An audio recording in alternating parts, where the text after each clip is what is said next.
And they're reconciled through the journey through the stars, through the ascent to heaven. And here's an image of Dante, with Dante's mystical cosmos. On the right, an observation of the angels that one encounters as one approaches the stars, and the final approach to heaven becomes clear.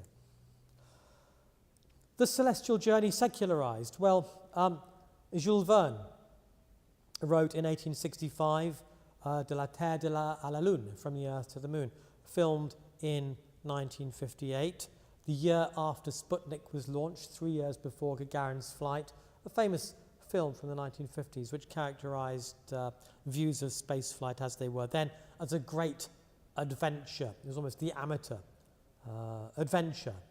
Of course, the secularization of the idea of the celestial journey can be traced to the 16th century. And by secularization, I mean the idea of a celestial journey in which there is no spiritual transformation. But I will argue that the notion of a cleansing through the ascent to the stars has remained important. And we have the celestial journey humorized.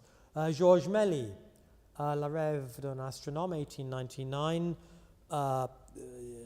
The poster for this film, as we can see, has the famous image of the moon with a space rocket stuck in its eye.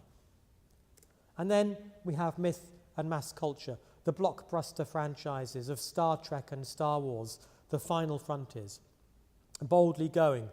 Joseph Campbell and the hero's journey. It's well known that Campbell was influential in the making of Star Wars, and the films are structured in terms of his idea of the hero's journey, the hero beginning maybe with a mysterious origin and then progressing through a series of trials to the final triumph and self-realization.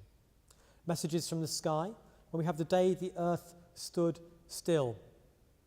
1952. The film climaxes with an attempt by the alien, played by John Rennie, to give advice, well-meaning advice, to the great and the good of the human race. Humanity cannot take this. They cry out in terror. They're angry. They don't like to be lectured. They run away.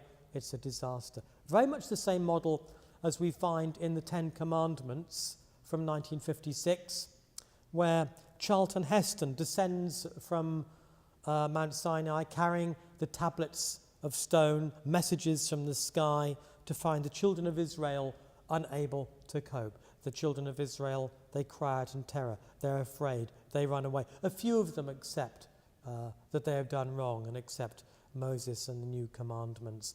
A great many of them cannot cope in terror. This is exactly the same motif as we find in the Alien film, The Day the Earth Stood Still.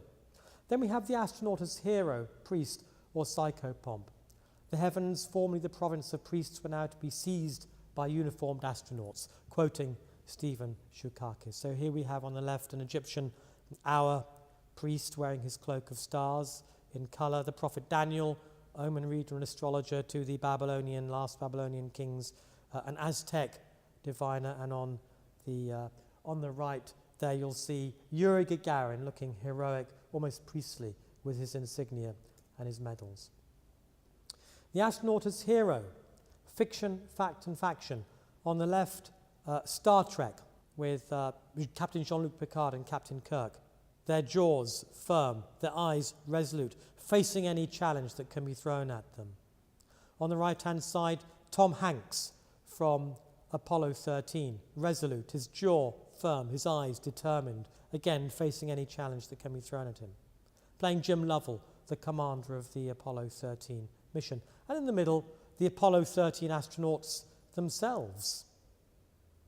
Perfectly friendly, open, smiling people. We see the fictional portrayal of the astronaut, the fictional astronaut and the factual astronaut, at odds with the actual documentary evidence. So the notion of the astronaut as hero becomes an important voice in popular culture. We have the astronaut as saviour, the astronaut as cowboy, maybe, or the cowboy as astronaut, the astronaut as authentic American hero.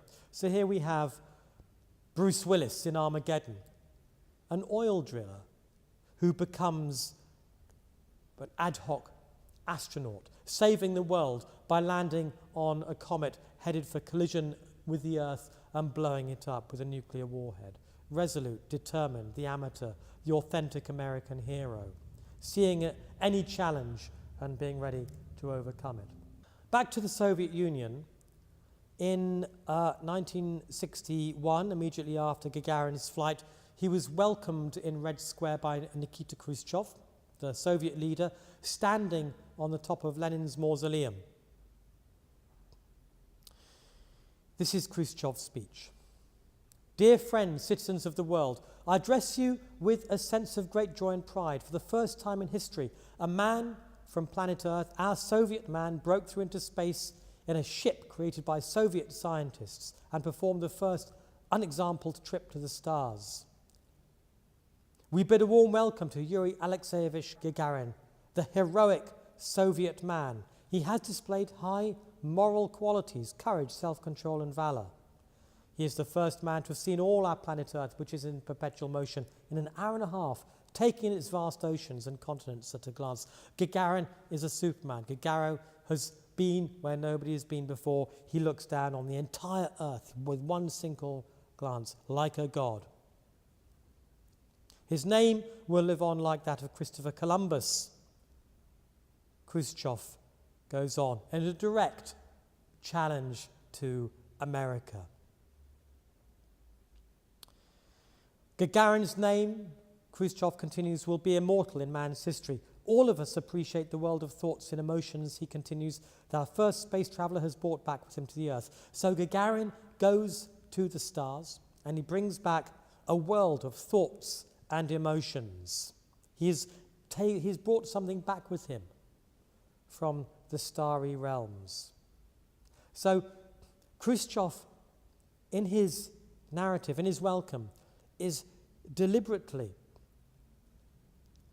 tuning into that narrative of stellar exploration which goes back, as we saw, to the ancient world. So we have two versions here of the astronaut. We have the astronaut as the bringer of wisdom, the person who has travelled to stars and seen what nobody else has ever seen and has special knowledge as a result. And then the hero scientist, challenging the nature, defying gravity. So Gagarin then becomes part of the same lineage that goes back to the Egyptian pharaohs, but also becomes a prototype for Tom Hanks, Captain Kirk, Jean-Luc Picard, and Bruce Willis. This poster sums it up. Here's a Soviet astronaut gazing into the future happily, with the sun beaming down on him, but he's in space. Glory to the native land of the heroes, the caption reads. And another hero. It seems to me possible that the Gagarin has been eclipsed by Neil Armstrong, the first man on the moon in the popular imagination. Perhaps because Gagarin went into space, but there's no boundaries there. There are no boundaries in space. Armstrong actually stood on the moon. So maybe there's a sort of completion to the story. Maybe to actually make that physical contact becomes mythically more important than merely to travel. Gagarin travelled, Armstrong arrived. I'll go back to the classical world, to the Stoic emperor Marcus Aurelius, like Claudius Ptolemy, a Stoic philosopher. Lived about 40 years after Ptolemy.